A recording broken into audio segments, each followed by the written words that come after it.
Hey, it's Jenny Eliscu. I'm here with Vampire Weekend. You want to say hi, guys? Hello. Hello. It's Chris, Ezra, and Rostam. Or are we calling you Christopher now? Is that the official way that we distinguish one Chris from another? Going the other way. We started off doing that Christopher. Yeah. Just to differentiate. Yeah. Too, but I think it's since been shortened because no one actually calls me. I like just to go with CT and Bayo. CT and Bayo. I like those. Yeah. That's for the real heads. Okay. Okay, so tell me, where were you each? Were you together when you found out that Contra went to number one? Bayo and I, CT. Yes. We had just finished doing some stuff at the Bowery Bar. Ezra and Ross were already resting up on their own.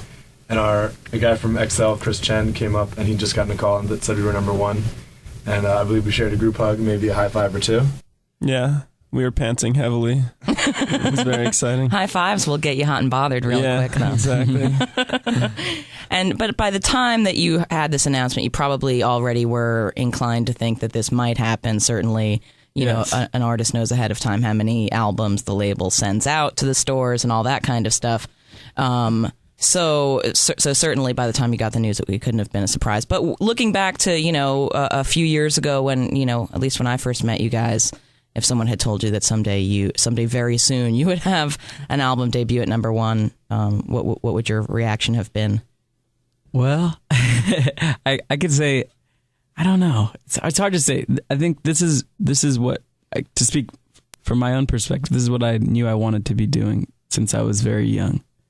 So I worked as hard as I could, and I think we all have worked as hard as we could to achieve it.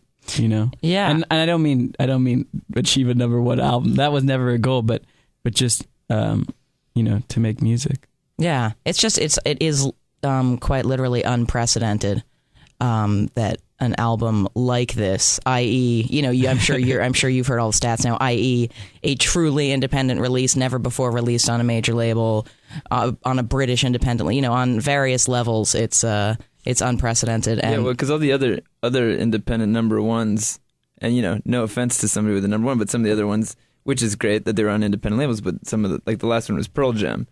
So right. we're in a slightly different situation than Pearl Jam. So really. Well, because they had been on a major. Yeah. We weren't on a major label for like 10, 15 years. And it's great that I think they've always been an independent band doing an independent thing, but I think for us, it's a little different to be putting out our second album, to have only been on an indie label, our whole careers. Yeah, definitely.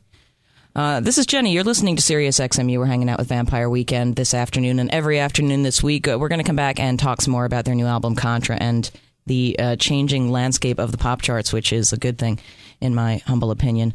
All that and more ahead.